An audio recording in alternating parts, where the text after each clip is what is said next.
Maybe I am that missing gap in the market. Anything that provides you more freedom is worth having. Wheelchairs aren't just for people who can't walk. Why do we have such an internal battle with ourselves? Wanted an accessible property, you should have bought an accessible property. What? We need more ramps. Approaching the disability conversation from so many different angles. Bridge the gap between disability, she's disabled, she can't do anything. What am I meant to be doing, Dave? Welcome back to the Not Quite Pod. Today we've got Cerys with us. Cerys, you just quickly want to introduce yourself and let everyone know a bit about yourself. Hi everyone, I'm Cerys. I'm 23 years old and I live in Cardiff in Wales. And I have a condition called Limb Girdle Muscular Dystrophy 2I, bit of a mouthful, but I'm sure we'll get into that. And I also have my own podcast called Unbalanced with Cerys Davidge. I am so looking forward to this conversation. As we always say, whenever we have a fellow podcaster, the conversation always is a really good one. I don't know what it is. There's just something in the air. So I'm buzzing for this. Me too. I'm really looking forward to it. And I feel honoured that you asked me to join. So thank you so much for the invite. I'm looking forward to it. It's an absolute pleasure. And I'm absolutely buzzing for this episode. We're going to start off with, I'm just going to get you to dive in a bit about your condition, Limb Girdle Muscular Dystrophy, and I'm impressed that I've managed to say that without stumbling over it. Me too. Can you elaborate a little bit, if anyone's not aware of what that condition is and how it affects people? Can you elaborate on it for me? Of course. So we call it LGMD for short, just to save the hassle. But it's essentially a muscle wasting condition that is the limb girdle, so that could be like the core muscles, the shoulders. They essentially get worse as I get older. There's no cure for it at the moment. There is a lot of research into it, which is really exciting. But at the moment, it's just about maintaining what I already have. There's no way of getting stronger. But yeah, so my main symptoms, I started getting symptoms around 12 years old. I was always the slowest in my class. I couldn't really keep up with people when we were running or in any sports. And then as I got into high school, I struggled walking upstairs. I struggled walking for long distances. I started to get a lot of falls, so my knees would just kind of buckle and give way and I would just collapse. And then I think throughout high school and going into university after high school is when I really started to realise that it was kind of taking over my life. I think in school, when it was just a problem on the stairs, it didn't really affect me that much, but it got to a point where it was on my mind all the time. I had to kind of concentrate when I was walking so that I wouldn't trip over anything. I had to forward plan a bit more, research into places that had stairs and whether they had alternatives.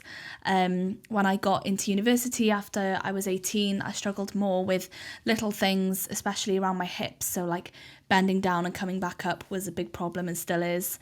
Getting up from chairs, especially low ones, is a big problem for me.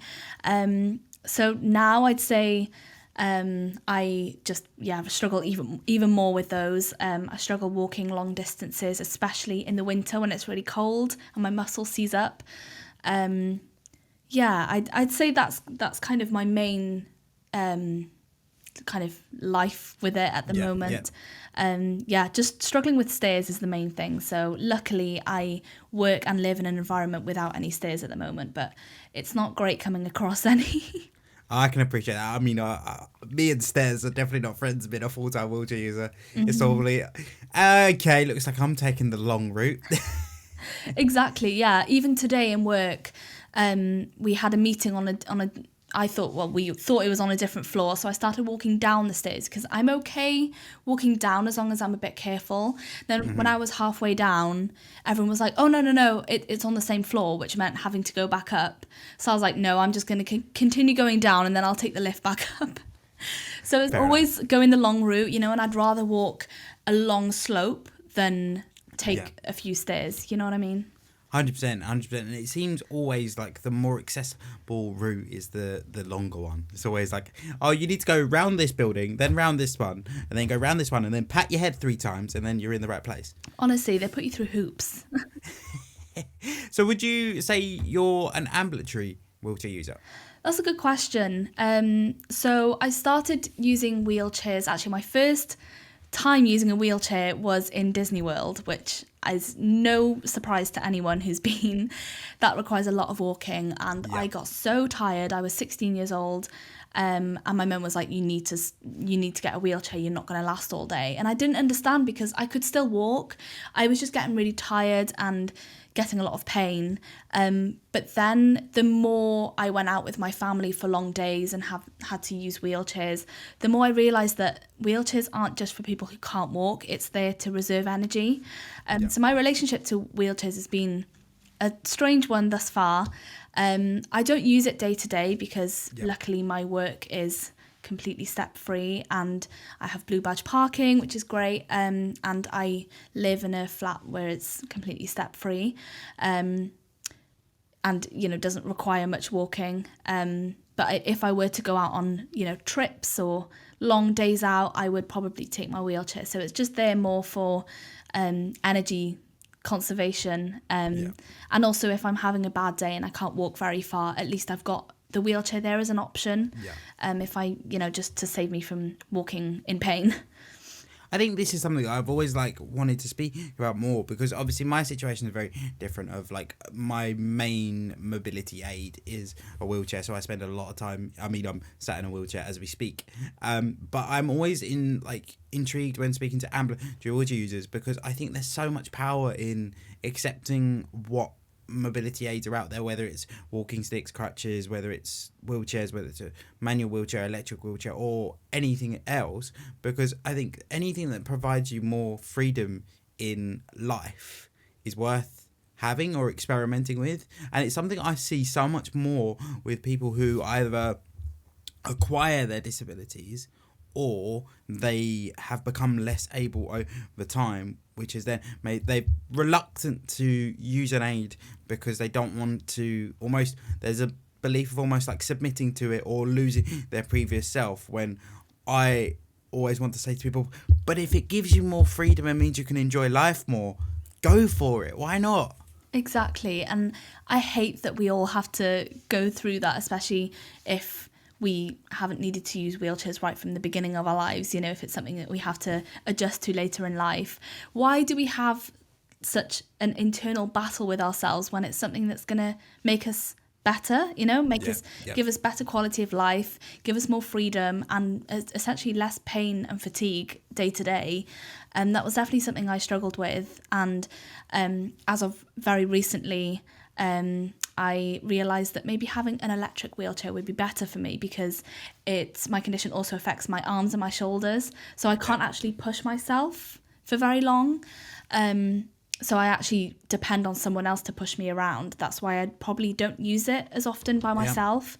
So that's something I'm looking forward to getting if I get enough money for it, because they're bloody expensive. Yeah, that's the worst thing. There's always this whole joke within the disabled community of the disability tax of actually I can give you a prime example. So my crutches broke last week, right? No. And I hadn't got a new set of crutches. These crutches I've had since when I had my major surgery. So what we're talking, I was 12. Bear in mind I am now 26, or coming up to 26. So they have lasted a fair amount of time, but it wasn't until I ordered them. They were £189. And the last time my parents ordered them, I think I asked them, they were like 105 last time. And obviously that's just inflation, things are guaranteed to go up. But it's when you sit there and go, I need this thing, I've just got to, if I can, swallow it and pay. Oh, that's awful, isn't it? Why do they have to be so expensive when it's something we actually need, Yeah, 100%. And then there's the other debate as well, which I don't know whether you've come across yet, obviously not using mobility aids maybe as much, is there's the thing of, obviously, you can get it through the NHS, but you lose so much control, and it's so time consuming doing it that way that a lot of people do go down the more private sector using schemes such as access to work and things like that just to make that journey a little bit easier, because it's so long-winded to get any equipment or support. Yeah, it's a shame that it is that way, and I know if you do get things through the NHS, it's not necessarily exactly what you want as well. I feel like if you went down the private route, and yeah, maybe you could just have a bit more control over what you have and the way it looks and things like that. But I'm still adjusting to it, and my mum's been such a big help with it. She's like admin queen. She has been applying for grants because I've got two younger sisters as well who are also looking into getting electric wheelchairs. So just having to apply for grants for not only me but my two sisters as well is a lot.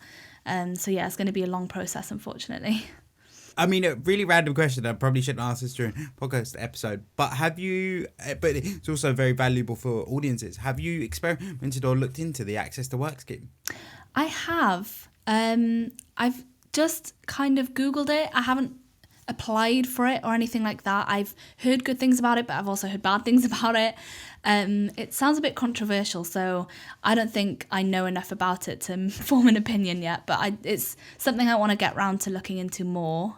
It's definitely something worth looking into, because it's the way that I got my custom chair, and it did mean that I didn't have to pay as much as I thought I would have to pay. So it's definitely worth exploring, because it's basically, if you can evidence that it's going to help you with your work life, then you can apply for, it's almost like applying for a giant grant. For anyone listening, it's like a giant grant. I mean, I will also link it below for anyone that wants to research it, but obviously as well as that, and as well for you, Cerys, if you do want to know more, just drop me a text or drop me an Instagram and I'll be more than happy to sort of explain it. But it's so interesting that this is what we always say about the disability space is, unless someone tells you, you're not going to know. I only know because I was literally halfway through ordering my chair, and the guy who was doing my measurements was also a wheelchair user. He was like, hang on a second, you were late. You said you were late because of a meeting. I said, yeah. He said, oh, do you work? And I'm like, yeah. He's like,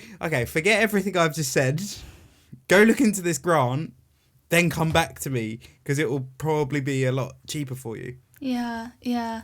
That is something that's been recommended to me before. It's just finding time to actually look into it and get it done. Yeah, it's a lot of admin. Yeah. It's so true. And then as well, it's just that whole thing of brain power. I mean, you know yourself, running a podcast, working full time, you just sit there thinking, when am I going to get to that? Mm-hmm. Oh, honestly, yeah. As in, I work all day and then I come home and then I edit my podcasts or record with someone, and then suddenly it's like really late and I should probably be sleeping by now, and then I have to, wash up the dishes after eating food whilst editing. There's it's a lot of editing and a lot of admin, and just having a disability requires a lot of admin anyway, but I don't think I help myself. I put myself out there a lot. I contact so many people that I'm actually surprised when emails come back to me. I'm like, oh, I've got so many emails to reply, but it's my own doing. Yeah, no, I hear that so much. And the other thing I wanted to talk about, because you briefly mentioned, and it's a journey that I'm yet to begin, and likely to in the next year or so. As you mentioned, obviously, that your flat that you're currently living in is level access. How did you find that? And I'm making an assumption. How did you find buying or renting as a person with a disability, having sort of a set criteria to finding an accessible property? That's a very interesting question, and one I just want to, I guess, make a disclaimer before answering that it's so different for every person. It can be a really long journey for some people, and it can be really, really difficult to find housing and just the right kind of home for you. I guess I was really lucky because not only was I looking to kind of stay in the same area, so I kind of knew the areas quite well, and I was just lucky to find enough ground floor flats in the first place on Rightmove, but also I'm buying with my boyfriend, so I'm not alone in this. I wasn't doing this as like a solo thing, which I know a lot of people are doing, and honestly, hats off to them. I could not have done it alone. It is difficult when you look for flats and you think, oh, this is great, but then it's actually like on the third floor or something. When you filter it, you know, with everything you want, and then you also put ground floor, the options are so limited. All of a sudden it's like there's almost nothing left.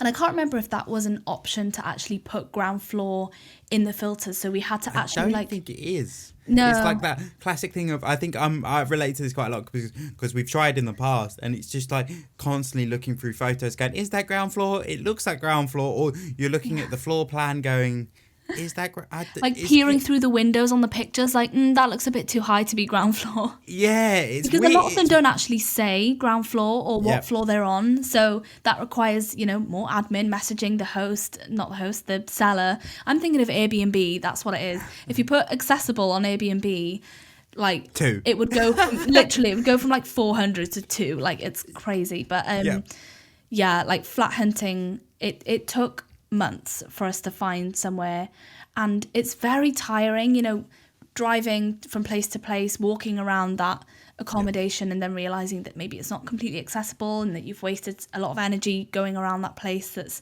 it might be ground floor but it's actually on a hill or something, or going from where the parking space is to the actual door, there's a gradient, and there's a lot of things to factor in as a disabled person that people just don't even think of, and so why should they even put it in the description, you know?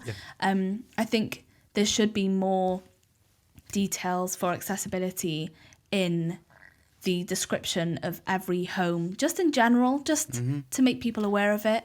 But yeah, it took me a while, but as soon as I found where I am now, as over a year ago, I was like, we need this. Like, I have no idea how long we'll wait until we find another one.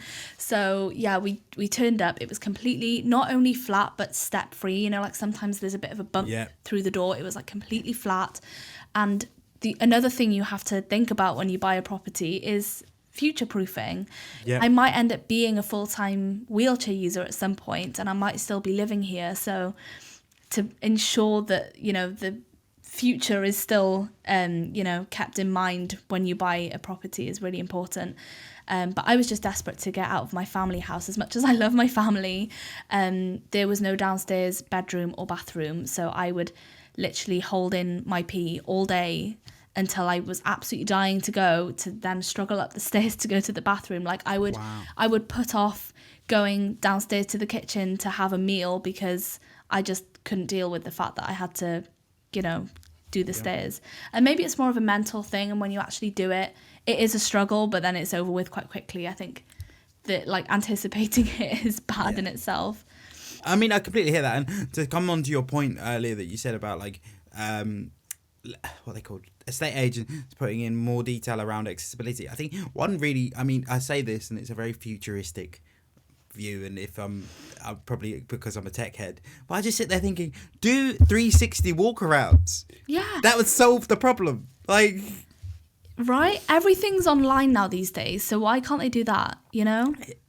I think it would. I think the argument's probably that it's too time consuming or too expensive, but it would make life so much easier. And I think I have a lot of appreciation for what you've just said, because I in a very weird way, I'm going to use a very strange sentence, kind of lucked out when so I wasn't, for those that don't know, I wasn't born disabled. I basically was born premature and got sent home from the hospital, caught a throat infection, and then thus become disabled. But the craziest thing about this whole story is my family home, which I'm still in now, as we recalled, is a bungalow. And it was just by pure fluke. I wasn't even around when my mum and dad bought this bungalow. It was just by pure fluke. So whenever I hear of these things of like, oh, I've had to struggle up the stairs or this or the other, I'm like, what a lucky fluke that it just worked out. That's crazy. That's not a weird thing to say. That's like the universe working in your favor. That's crazy that you were just born into that place that was accessible for you. I mean, I say that like the other thing that's really strange of mine is it's accessible but not fully accessible. So like we have like a drop down lounge and things like that, but you just make it work. But yeah, it's just crazy to think of how things could have been so different. Because I don't think I've ever actually spoken about it, and I apologise, Cerys, this is a very weird tangent, but it was only because you mentioned it I thought actually this is a really important thing to flag, because I don't think people realise how hard it is to move as a disabled person, whether that be chronic illness, physical disability. That they all have their complications. But one of the things I struggled with, tried to move last year, and basically the problem was similar to your situation. We were looking at flats, and the problem we had was a lot of the time the main entrance would need a ramp, but we didn't own that main entrance. It was the building companies that owned the main entrance. You'd have to reach out to the building companies to ask if you could put a ramp in, but none of them would respond. And then the second time we tried, we actually got the offer accepted, and then there was it's a very, very long story, but essentially the building company, I can't remember what they're actually called, but they refused to swap and give me a disabled parking space. What? It's a very complicated story, so I'll try and do it in like quick form. Basically, we bought this property. We were going through the process of buying. Everything had been accepted. It was all moving forward, and all the projections were great. And then basically we realised that we need an accessible parking space, and so we thought, okay, let's just speak to the building companies and see if we can swap. And the problem was that the disabled spaces were allocated to social housing or adaptive housing. So they asked us to phone the building manager, and the building manager said to my partner, why do you need a disabled bay? And my partner's like, well, my boyfriend's in a wheelchair, he kind of needs one. And so he's like, okay, I don't know how many we've got. And I'm like, okay. And then he goes, okay, let me go back and I'll come back to you. He said, okay. So come back, and when all of them have been allocated, and explained that obviously they're allocated to the social housing thing. And I said, okay, well, what are my options? And he goes, I don't know. To be honest, we don't normally entertain conversations like this. And I'm like, first red flag. What? Yep.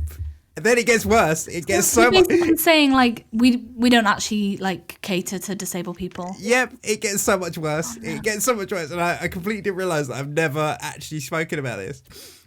So the guy. So first of all, red flag of like, we don't normally entertain conversations like this. You can imagine how that's made me feel as a bit of a fiery redhead. I'm like, hang on, what? And then I was like, okay, and I said, like, oh, what would you like me to do? And he's like, well, it's like, I don't know. And I'm like, well, like, what are my options? He's like, if you wanted an accessible property, you should have bought an accessible property. And I'm like, oh yeah, because those are just out there and ready for the world. And then he goes, so I'm like, okay, what are my options? He said, the only option I can think of for you is for you to speak to anyone that's not using their disabled space but owns one of the accessible properties. I'm like, right. And how would you like me to make that contact? He was like, well, I can't give you but get this, he goes, I can't give you their personal details because of GDPR, but I can give you their door numbers because we've got the details of ones that are not currently using spaces. And I'm like, first of all, major GDPR issue, you've just given away addresses, but sure. And then I was like, I don't really feel comfortable knocking on doors. Can you not do it in your professional capacity as the building owner? He's like, well, I don't really feel comfortable doing it. And I'm like, is that not your job? Yeah, and also, it's going to be a lot more sus if I do it than if you do it. Anyway. Also, like, what if those numbers were unreachable to you in a wheelchair? Yep. Like, I'm sorry, but also, sorry, him saying that, why didn't you just buy an accessible property? That's not the same thing as needing a blue badge spot. His argument was because the blue badge bays are allocated to an accessible property. So his argument was, well, if you bought one of those, you'd have a space. But you don't need an accessible property to get a blue badge space. My place is ground floor, but it's not, quote, accessible. I mean, it is, but like, it hasn't got the accessible layout that one would Yeah, expect. You know what I mean? Yeah. But I still need a blue badge space. It's and then so me and my partner thinking, right, we're gonna lose out here. We're like, we haven't got a lot of choices. Let's just try and go knock on these doors and ask. So there's 3 doors, knock on one door, and it's a lady that was, I'm guessing, social housing, wasn't in a position to make that sort of decision of giving away the space. So we very quickly moved away from that and said, look, ignore us, and we moved on to the next one. Next one, I knocked on the door, and it was the carer of the person who answered the door, and she accused me of accusing the person that lived there of not being disabled. So I had that to deal with. And I'm like, no, we've just been given this list by the building owner for us to ask. And then the third guy he's already on guard because he's had the conversation from down the hall. And so the third guy is this lovely guy, visually impaired guy. He's like, look, legally I can't drive, so have my space. So I'm more than happy for you to have it because people park in it all the time and it does my head in. So we're like, right, great, cool. We've solved the problem. So I phoned back to this other lady. She's like, okay, we'll get everything changed on the deed to hand over the disabled space to you guys, and that'll be that. She then goes, unfortunately I've spoken to the building manager, who's the same guy, and we are unable to give you the disabled space because they are allocated to the social housing and we can't move it away because some people are renting and they wouldn't be able, they may need it when they can't move another tenant in. So they made me do this whole dance and I was going to lose it anyway. That was a very long-winded story, but it's just to show you just how complicated moving it. I mean, there are certainly success stories, and I've worked with some amazing organisations that can help you with it. But that's just to highlight, particularly for my non-disabled listeners, how difficult it can be. That is intense. To move out as a person with a disability. That's so intense, and to put you through all that stress, just takes away the joy from getting the property in the first place, I'm sure. 100%. I mean, it's made me very reluctant to look in the future. Yeah. I'm just kind of like, but you got to do what you got to do. So eventually I will do it. And the hope is next year. But yeah, it's been a very, very, it was a very weird journey, and one of those things that I'm now like, oh, do I really want to do this again? But you should be proud of yourself for sticking up for yourself and continuing to fight that battle until you got what you wanted, because a lot of people would just give up. They'd be like, okay, well, they said it's not really possible, so I'm just gonna struggle and not tell anyone about it. But you didn't give up, so that's good. I didn't give up, but I didn't fully win, so it is what it is. But even that, and just having that determination and that drive to just keep pushing them, because that might tilt the property manager that was a pain in the ass. Oh no, the property manager, I'm not going to name any names of the organisation, but let's just say I found how a lot of organisations have email formats. Mm-hmm. And the problem is with email formats, if you can find the correct person on LinkedIn and work out the email format, you can email anyone within the organisation. So I found the CEO's email. And yeah, put it this way, it didn't go down very well. There wasn't much they could have done because they wouldn't have been able to sort it all out for me anyway, because after the fact we had to pull out anyway. But it did cause them to reevaluate some things and hopefully make them a better organisation. Hopefully. Well done for taking that step to make them slightly more aware of accessible needs. Anyway, we went on a very long tangent there. Let's get back to talking about yourself. Back to me. Yes, back to you. Thanks for sharing that story. You're probably like, shut up, Charlie. I'm here to talk about myself, not you. No, I love a chat. I love, hearing from you as well. I mean, it's also, it's great to, I think it was just, you gave me the opportunity to talk about the topic of buying a house as a disabled person, because I don't think we've ever properly spoke about it on the pod of just how challenging that can be. Yeah, it's challenging, especially moving out from living with your family to living by yourself. And not to plug, but I did do a whole episode on living alone and living independently, if people want to check that out. Alongside others. On that note, tell us a bit more about your pod. Tell us a bit more about actually, let's start with, where did the inspiration come from?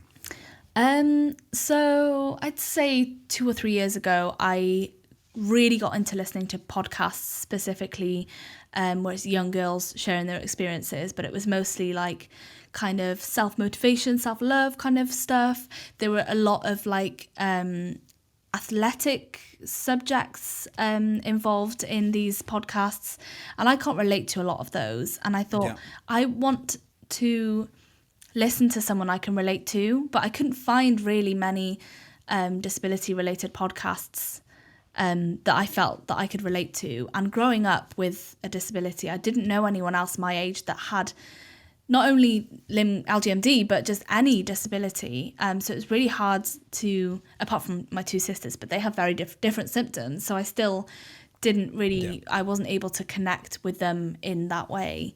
And I'm a yapper. I love chatting. I can talk for whales, as a lot of people I know say. And I completed a radio training course when I was in sixth form, just because I wanted to, and I was really interested in radio production.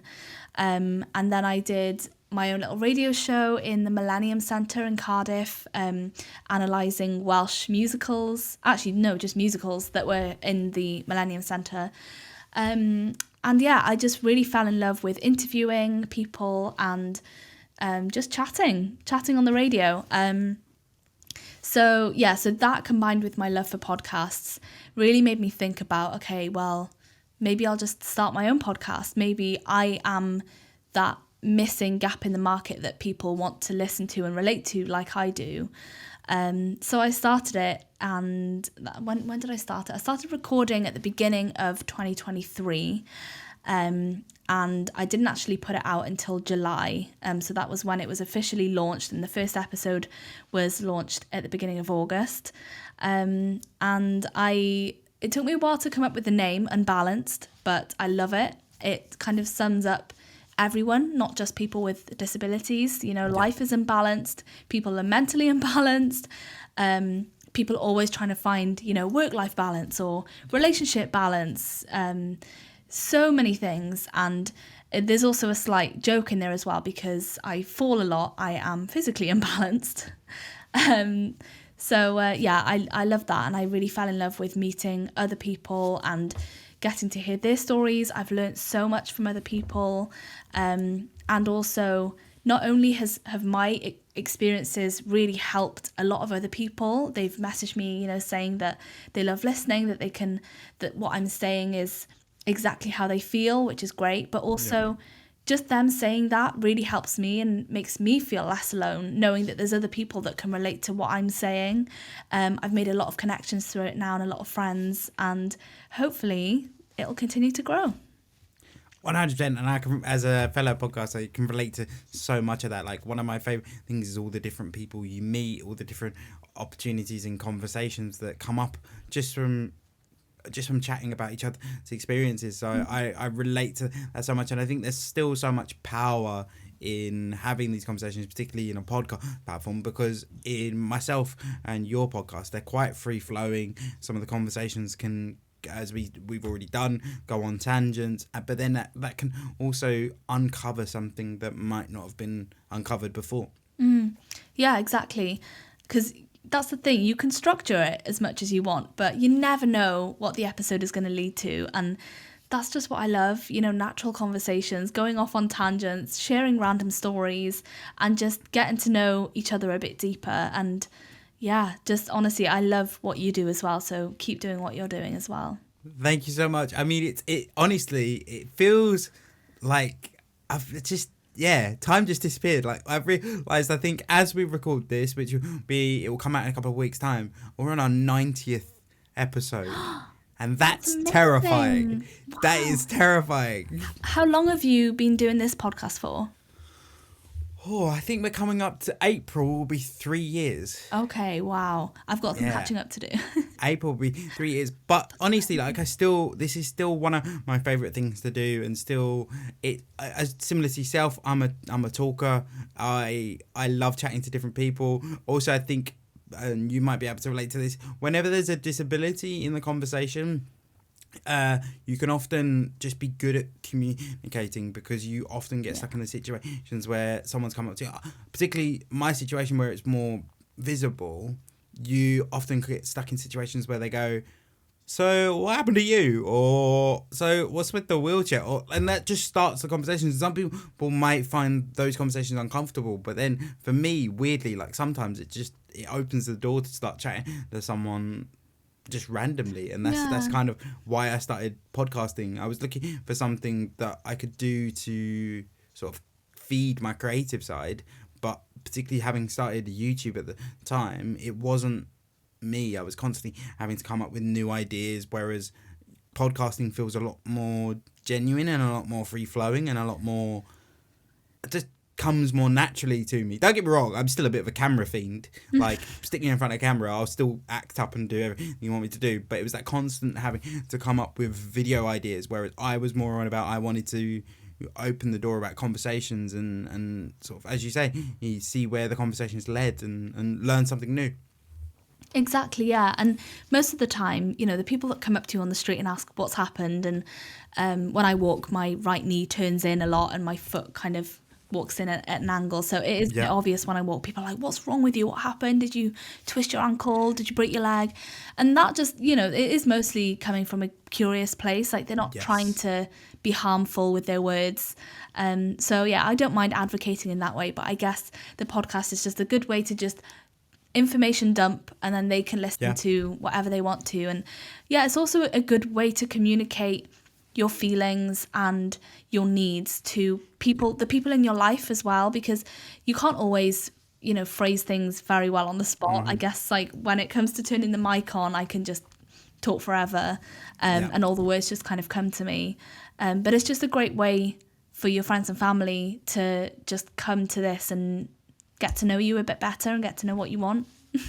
I think the interesting thing you said about that, I mean, my parents, I'm gonna throw them under the bus a little bit here. I don't think they give a my podcast to them seems so strange. They're like, sure, he does this thing. The funniest thing is my uncle or my dad's business partner that's like, you know that you have those family members that aren't like well, technically it's my godfather, but he's it's like your parents' best mate. Yeah. Basically, and he's like this little super fan. Like every so often, he'll be like, "Oh, Charlie did an episode with this person this week," and so those ones are like that sort of moment is great. But then I think for me, like, yeah, that's one thing I always find strange is like my parents see me do these recordings sort of twice a week, and they kind of just go, "It is what it is." But I think it's because I've always been creative, so they're like kind of Charlie's on his next mission. This is kind of their approach, I suppose. I love that. They're just letting you do your thing. Or as they like to say, you let him chat bollocks for a little while. And that's kind of my thing. But it's interesting. You say about the disability space. And it was something I wanted to speak to you about as a fellow creator with a disability. Do you think because one thing we've transitioned to as the Not Quite Pod is we've opened the door to having more mainstream conversations and steered more away from having those disability focused conversations all the time, because I felt that it was almost becoming a bit of an echo chamber, and I was wondering what your point of view on it was, because I was like, you're constantly, particularly when we open the conversation on what should be happening in the community in terms of like, we've just spoken about housing and things like that, it almost becomes like an echo chamber of like, oh, we need more ramps. Yes, we do. And you're just shouting at each other, and it's like, great. But that's my interpretation, and that's why I wanted to expand the conversation, because also it normalizes that whole idea of us being different. It gets rid of that, because we're not then only having conversations with people with disabilities, we're opening the door. And I was just curious, as a fellow podcaster in that space, what your point of view on that was. Yeah, I do understand what you mean, and maybe I just haven't reached that point because I haven't done that many episodes. I think I'm just over 40 episodes in, but I have found myself repeating myself a lot, especially with different guests. If they ask me the same questions because they don't know me and I answer the same thing, I'm thinking, are my listeners going to get bored of hearing me talk about like the same story like 3 times in a row, and you know, in each episode? So there is that as well, but I guess a lot of my guests have experiences that I can see a reflection of myself in and be able to relate to, so I do like to, you know, get that across to them as well.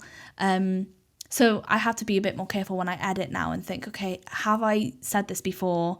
Have we danced around this topic for too long now? You know, I might just leave that out and just leave it for when I actually had a chat with the guest. They can just take that away and I don't need to include that in the episode. But there's also that thing you said of, you know, two disabled people just saying, we need change and we need this. And like, you know, is that actually going to go any further?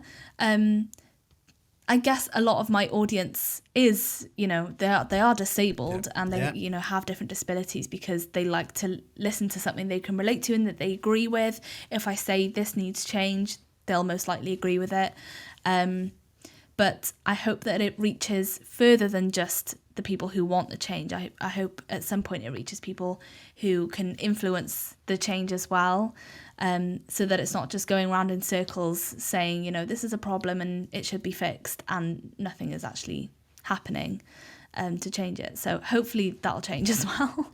I think as well is that whole thing of also you can, by doing a podcast, so as much as this might sound quite, I suppose, individualistic, it also showcases your like ability to speak on a topic that you may then be able to encourage change on. Whether an organisation reach out to you and say, look, Cerys, we want to really improve this, and we've noticed you've spoken about it quite a few times. Can you give us your perspective? So that is something, and I say this with a lot of disabled audience listening to this as well. Like, I'm not trying to alienate and say like, oh no, we shouldn't have the conversations around disability. I think there's so much power in approaching the disability conversation from so many different angles, because that way eventually you're going to get in someone's ear. Exactly. You're gonna get into someone's ear and something's going to resonate with them and they're going to go, we need to think about this and need to maybe make a change in those decision makers' ear. So then that can, I think, as I say, there's massive power to both, whether it's a disability is part of the conversation or the main topic of the show or whatever the person's working on.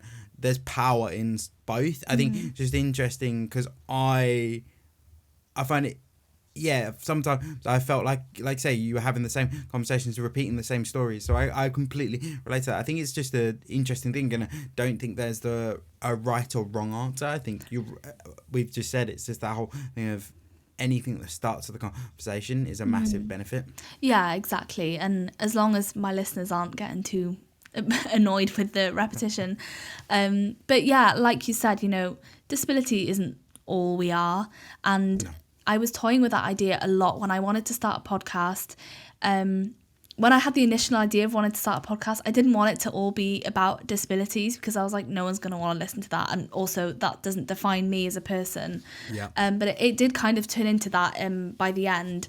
But it's about life with a disability. It's not just about the disability. So I try and balance a lot of, you know, my normal life stuff in there as well. You know, things I get up to. I catch people up, you know, on my solo episodes with what I've been up to, and usually there's some funny anecdotes. I'm also a celiac, so if I accidentally eat gluten at a restaurant, that's a story that's not related to LGMD necessarily. But also just I want to bridge the gap between disability, she's disabled, she can't do anything, and also just life in general. So I want to preach it. I'm so there. I want to just discuss topics that young people go through anyway, but also how I go through it as someone with like an extra little potential barrier, I guess.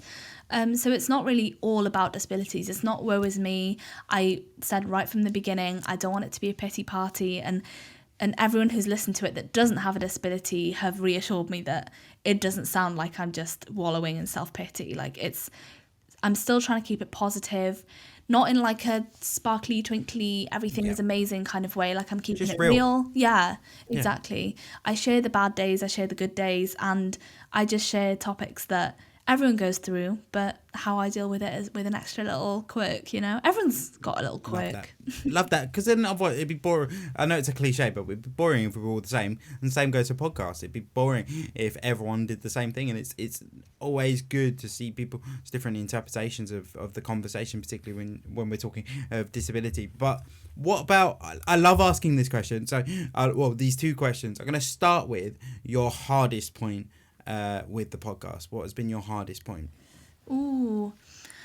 The hardest, I think, is having that pressure of, okay, the deadline for the next episode is coming up and Yeah, I hear that. I haven't started to edit, or I haven't been able to sit down and record it properly. And the last thing I want is to feel like I've rushed an episode just for the sake of putting it out. So I've been really, really careful when it comes to that. I'm also a perfectionist, so sometimes I listen back to episodes that I'm like, I wouldn't have put that out, or I'm not so happy with it now. But I need to get out of my own head about that, because other people do appreciate it, other people do resonate with it. So I'm a critic for sure of my own work. But yeah, having that pressure, and because I now work a full-time job, and I have been mostly since starting the podcast, but with doing different things, just balancing that with a full-time job is a lot, and also having that free time and personal time with my boyfriend and my friends and winding down. But I enjoy editing for the most part. It's just funny that my day-to-day job is mostly video editing as well now. So it's like I come home from a day of video editing for journalism, and now I do video editing for my podcast instead. It's so true. And I think and I say this as someone that struggled with it as well. The one thing I think a friend gave me the piece of advice, actually it was Jordan, who has been on the pod, and one of the best things he said to me, and it resonated with me in this way, hone your craft. So the way I look at it now, and as much as to anyone listening to this, I want you to have the best possible podcast, I'm also looking at it going, I need to do those repetitions. Coming from a gym background, I need to do those repetitions to get really good at this. So I need to look at this as it's part of the journey. Like, one of my favourite things even now is to look back at my first episode. And don't get me wrong, it's a complete fucking cringe fest. You look back at your old episodes? Only briefly. I only submit myself to that much pain for like 2 minutes max. Oh, wow. But what I do love looking at is just how much like my body language has changed. Obviously, we've changed the setup over time as well. Everything's changed. So it's just watching that gradual growth. And it was actually Jordan that put me onto it. It was like just honing your craft and just starting.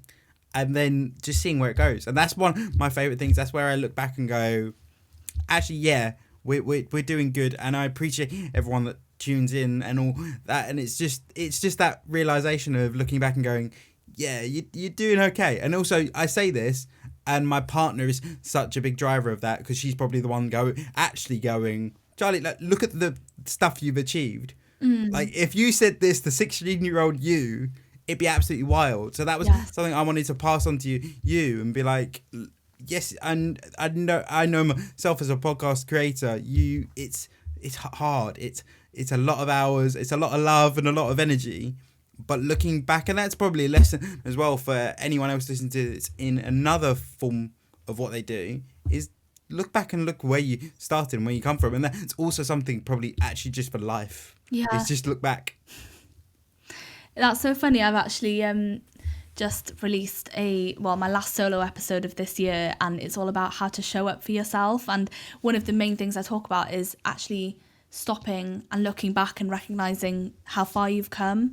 And what you said, honestly, it's so much work to do a podcast, but when you take a step back, like, you did that, you put out those episodes every week. You didn't stop when it got a bit hard.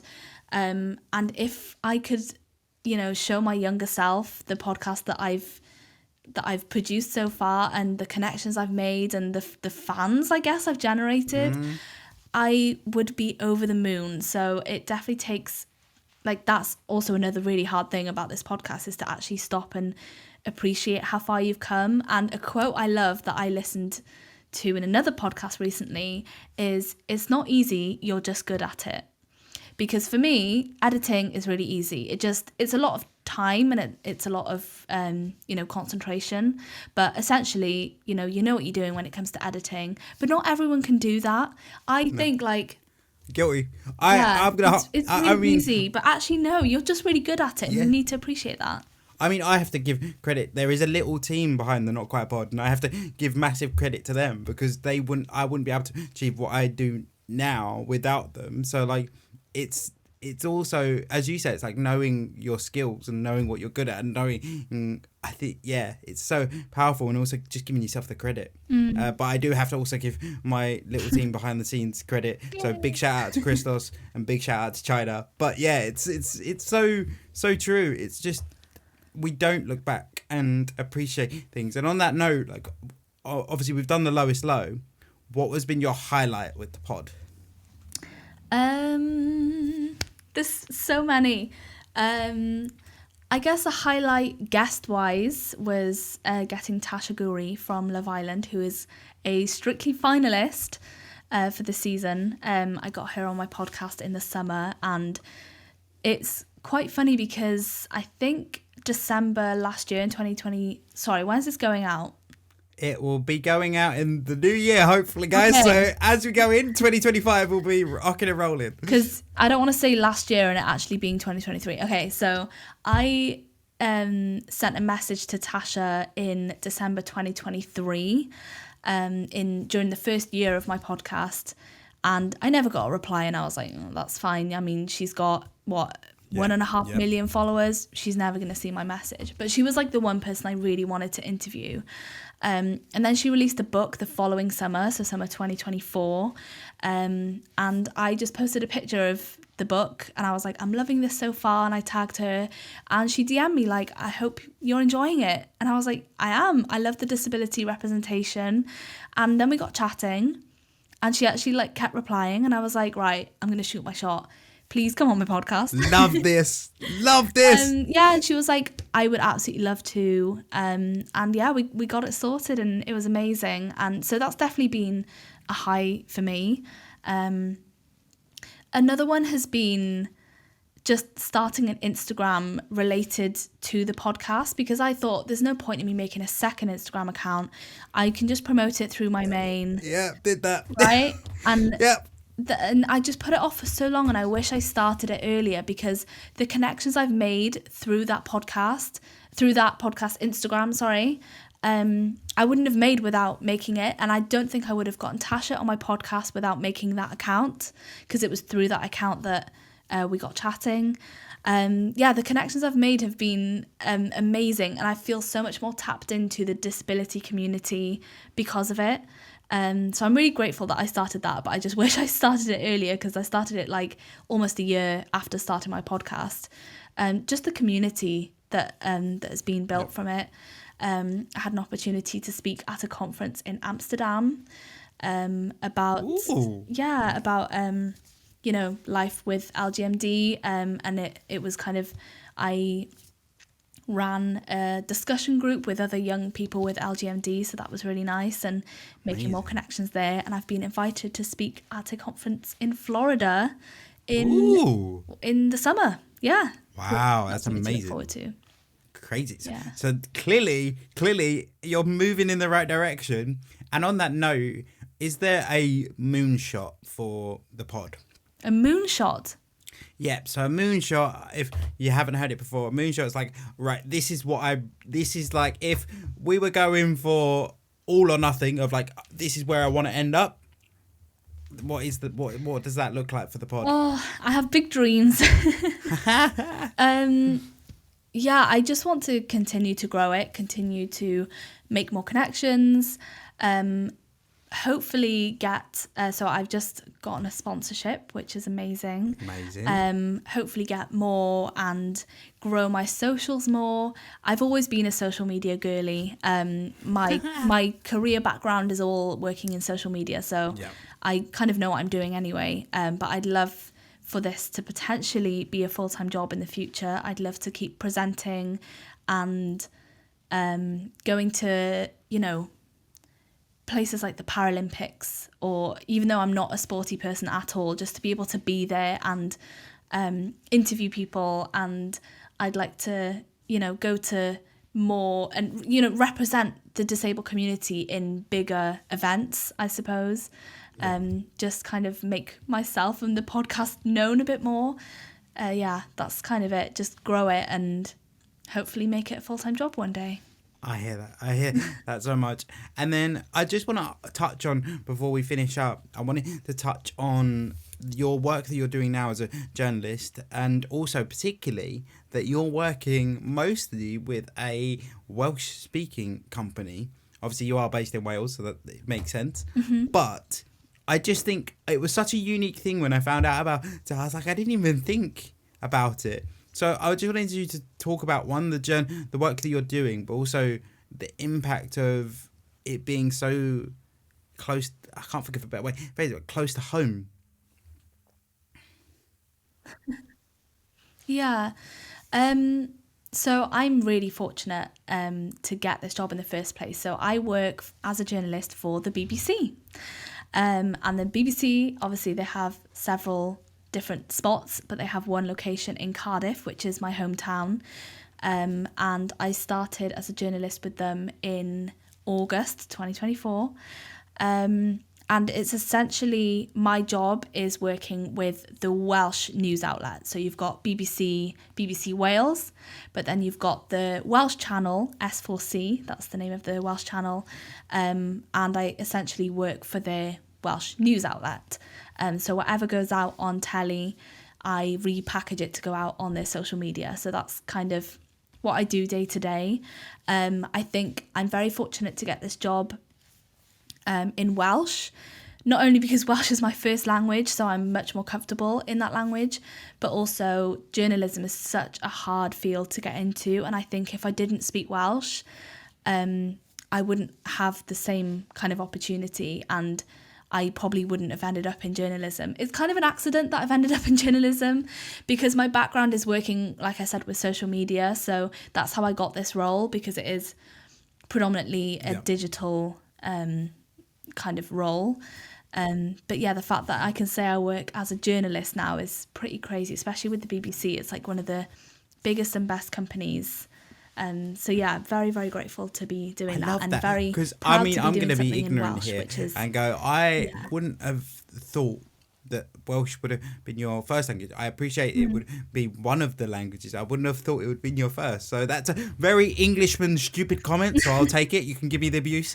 I will take it. But it's just interesting, because it's one of those things of like holding on to your heritage, and I don't think that I have that as much. I've got Irish blood in me, but I haven't got that deep connection to that, and I also haven't got that with being English either. So it's really nice to see. it is something that I'm trying to hold on to, because, you know, you've got that stereotype, people say Welsh is a dying language, which I can confirm it's not. People are sending their kids to Welsh schools, even if they don't speak Welsh, because they want their kids to have more opportunities. It will essentially give you more career opportunities, especially in Wales. And I just feel so proud to be able to speak Welsh. I feel very grateful to my parents who both learnt Welsh later on in their life, and they raised me and my sisters first language Welsh. We went to Welsh schools. The only problem was that our English wasn't as good when we were really young, so all my extended family had trouble communicating with them, because none of my extended family speak Welsh. So, and just having the gift of being bilingual, I guess, is really good with other languages as well. I just love languages in general, but it's something really to hold on to, and I'm glad people are recognising that it's something really special, and they want their kids to be able to speak Welsh, and it's only growing, hopefully. Oh, I'm 100% behind it. One of my biggest frustrations is I can pick up bits of languages, but I haven't consolidated it into one, and it's one thing that both me and my partner have said, if we did ever get to the point of having kids, is something we want to really hone into them, because like you say, as long as you can learn one, it becomes easy to learn the next one. I'm not saying they have to learn 12 languages. It's just such a powerful skill, because I think particularly with English people, we have a arrogance to just expect everyone to speak English, and that's you do. Sort that out, please. Yes, we do. We need to fix that. And I am a big advocate for it. Trust me. That's all of my good. friends, I'm like, you can't. It's one of my biggest frustrations as well with English people, is we always go down the route of, if someone doesn't understand us, we'll just say the same thing louder. And you're like, they're not deaf. They just didn't understand you. You've got to try and explain it in a different way, or try and motion it in a different way, or something. Like just saying it loud. Yeah, it's so I don't know, naive. So naive. I guess it's having that extra language is great for situations where you can just talk about people without them knowing what you're talking about. 100%. So a couple of my home friends have moved to London, and say we're on a tube or somewhere in public, and like we want to talk about like something weird that's going on, we could just say it in Welsh because no one around us is going to understand, and it's kind of like a secret language. I love it. Oh no! To be fair, I say that we've got it. We call it randalism. I've called it randalisms because like we have a weird thing of like, you know, there's family words that you pick up, and that becomes just part of your vocabulary. We can literally have entire, because we've got Irish in us. We've got words that come from the Irish that people are like, what the hell is that? So literally, it's such a powerful tool. But then having a complete second language, that's like that you've unlocked a power right there. Yeah, get on Duolingo. Oh, don't start me off with Duolingo, because it's that whole thing. I'm a big believer of like, if I was going to learn a language, I've got to be immersed in it, because that's the way you're going to actually learn it. Yeah, you got to practice. I think practicing is where people give up. And I had Duolingo for a while, and then I was like, I'm not actually practicing it with anyone. Yeah. Unless I'm, visiting that country, and then 100%. I get a bit more practice in.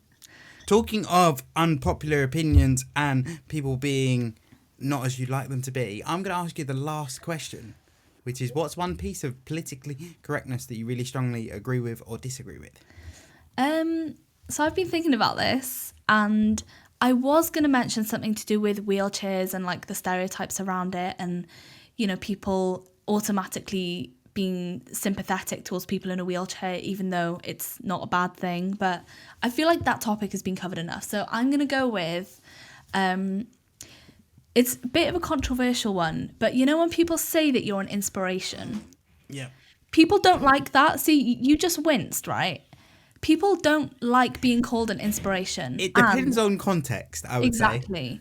So if I was just sat in a wheelchair and someone said you're an inspiration, not a fan, don't like that, go away. Yeah. But people I think there's such like a thing around it now that people just hate being called an inspiration, full stop, even if they're just like talking about it online. But I think that in itself is a big thing to do, because a lot of disabled people don't want to talk about it. To raise awareness and to share your experiences, I think can be inspiring to some people. Yeah. And, I get messages all the time saying that I've inspired them or that I'm an inspiration to them. And I feel absolutely honoured, I don't see it as like a negative thing, like, someone like you feel sorry for me. And if it is said in the wrong context, like you said, then obviously it's not great, it's not ideal. But I think people just hate it so much that they hate being called it full stop, non-stop, full stop, sorry, even if they're raising awareness or doing a podcast or whatever. But I don't mind that. I enjoy that. Completely agree. Like, context is so powerful. Of like, if it's around, like, if we're talking about social media, if I've got, I don't know, Jimmy's mum coming out to me and going, you're such an inspiration for my son, he has the same condition as you or a similar condition, it's great to see you doing all these things and that, the other. Being called an inspiration in that context, or if I've just completed something that in someone's eyes is quite impressive, that's when it can be valid. I think there's the whole thing of like, when someone calls you an inspiration, like I've had it plenty of times being in a pub. I'm in a pub with some friends, having a beer, having a chat, and they're like, oh, wow, it's amazing that you're out and about. And I'm like, what am I meant to be doing, Dave? Yeah. Dave, what am I, like... What do you mean out and about? What, like you are right now? Yeah. Like, yeah. It's just, it's strange, but I think you're completely right. I think if we go too far one way, it's a negative of like, we shouldn't demonize being called an inspiration, because there's certain times it is valid. Like, if someone you can be inspired. You can be inspired by anything. Mm-hmm. And if you're inspired by an individual, you should be able to say that. But then it's all dependent on the context. Because if you just think just because someone is doing something, I suppose the other thing as well is taking what I say to a lot of people is like, you got to understand other people's context. If you're the first person with a disability they've met, then you maybe got to give them the benefit of the doubt of you probably do look like an inspiration because the image that they've created of that disabled individual is doing something quite impressive by doing what you're doing. So it's a weird one. You can overanalyze it and you could go round and round in circles, but I do agree, like, we shouldn't demonize it, but then also people don't use it as a pity. Like, there's an element of, like, don't use it as, like, condescending is the big thing. And I think people can take it really personally and then associate it with all the pressures that comes with being an inspiration. But actually, like, maybe I'm not an inspiration in every aspect of someone's life. Maybe I've just inspired them to post more on social media. Maybe I've just inspired them to be a self-advocate and talk to their friends and family about it. Like, that's fine. It doesn't mean that whoever you call an inspiration is perfect in every way and is the queen of everything, you know. They can just be an inspiration in that one little aspect, and they've inspired them to do something, and that's fine. We move on. You know, it's not... Don't take 100%. It personally. 100%. And I just want to say thank you so much for coming on, Cerys. It's been an absolute pleasure.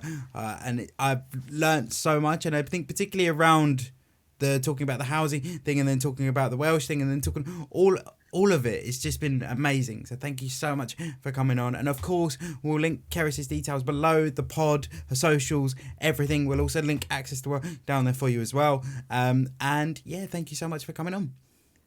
Thank you so much. I've really enjoyed this chat and I feel like we could go on forever. 100%. That's the worst thing with pods. You could go on for hours. Honestly, I'd be happy to do a part 2 anytime. 100%. I'm down. I'm down for that. Thank you so much again. Awesome.